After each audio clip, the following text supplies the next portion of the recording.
crazy video. A group of migrants in New York City are arrested after attacking NYPD officers near Times Square. 5 of those migrants were arrested.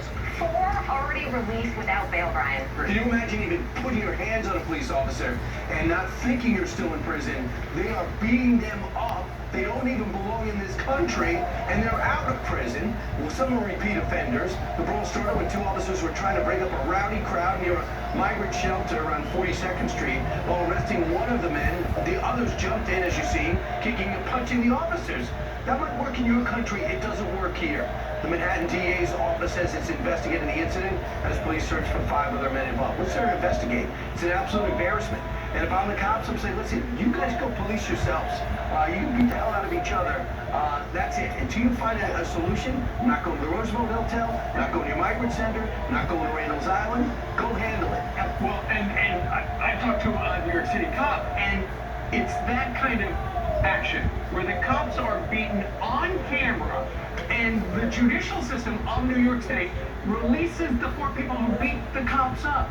And his point is, and he works just a couple of blocks away from here, his point is, nobody's got our back. Except the guy in the yellow t-shirt. Our back is on the concrete, literally, and we're getting the crap beaten out of us.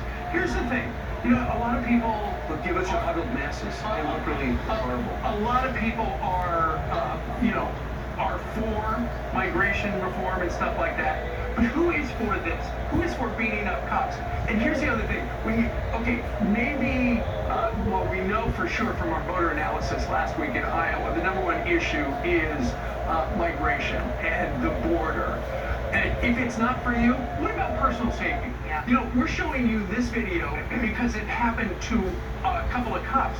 But this kind of stuff happens to just ordinary people every day. Yeah, absolutely. And one of those guys that you just saw in that footage, he had 2 open cases in Manhattan for assault and robbery. In November, he pushed, punched, and bit a Nordstrom Rack employee who caught him stealing $130.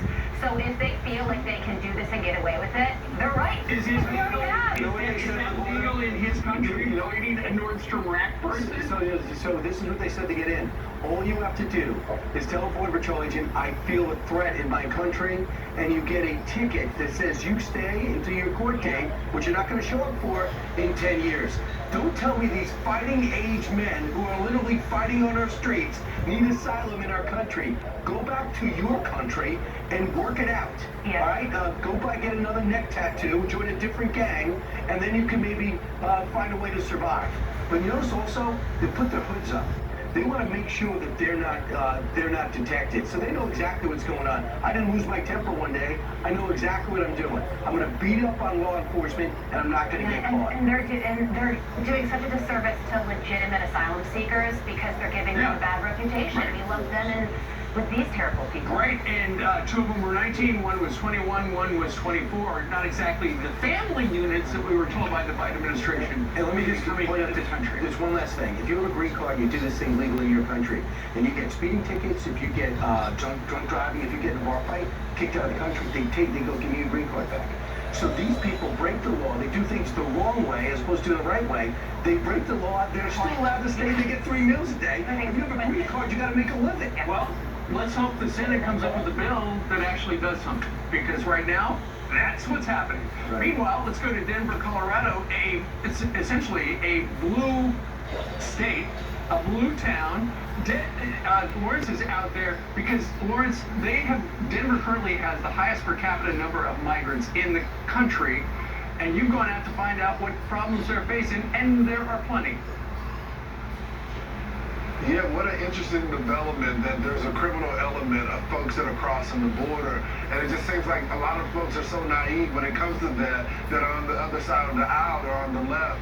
I had the opportunity to talk to the mayor. He agreed to the interview with us about what's happening, and there was a change of tone with his reaction to the governor of the great state of Texas. Watch. You've been a little critical of Governor Greg Abbott in him busing the migrants here. But it seemed like as someone who's been covering the border for years, there was no attention on the crisis until he started to shift migrants to other cities. It didn't suddenly become a national emergency. I do understand why he's busing them. I think his take is that no one state should have to carry the entire weight of this newcomer population. Do you agree with that? I think no one state should and no one city should. And I think that's the same way we've approached it. I think he's mostly sending people to 3 cities, to New York and to Denver and to Chicago. And I think in the same way that no one state should carry it, but I know 3 cities should also carry it. So I understand that he wanted to make a point. I think what we want to do is make a difference. And that's why I've reached out to him to say I'm happy to work together, because I think there should be a plan for Texas not to have to serve everyone that arrives, or 3 or 4 cities to have to. The reality of it is, guys, no one felt the pain of Texas until they started to bus the migrants to these sanctuary cities. And if you remember, early on in this crisis, they said, this is a political stunt. We see what Greg Abbott's doing. He's being hateful. He doesn't like these people. This is not going to work. Well, suddenly, this has become the #1 issue for voters in every single state where there's an election. You had Iowa, it was the #1 issue. You had New Hampshire, it's the #1 issue. I can predict Nevada, it's probably going to be the #1 issue as well, because everyone in every state is starting to feel the pressure right now, guys. They are indeed. Lawrence, I understand the next hour you're going to talk to a Denver teacher who says they don't have the resources for all the migrants, because suddenly you've got the Colorado kids in class with a lot of migrant kids, and sometimes there's a language problem. Yeah, there's a big issue there. We're going to have an exclusive interview with a teacher here as well. By the way, the mayor used to be a school teacher as well. So, again, you got the healthcare system being overrun, you got the schools being overrun, and the shelters. That sounds like a crisis to me. Right. Let's see Republicans get in there with a different message rather than just give up all the cities to Democrats. Let's say go a little in there and see what they do different. Thanks so much, Lawrence. We'll check it back with me again. All right. So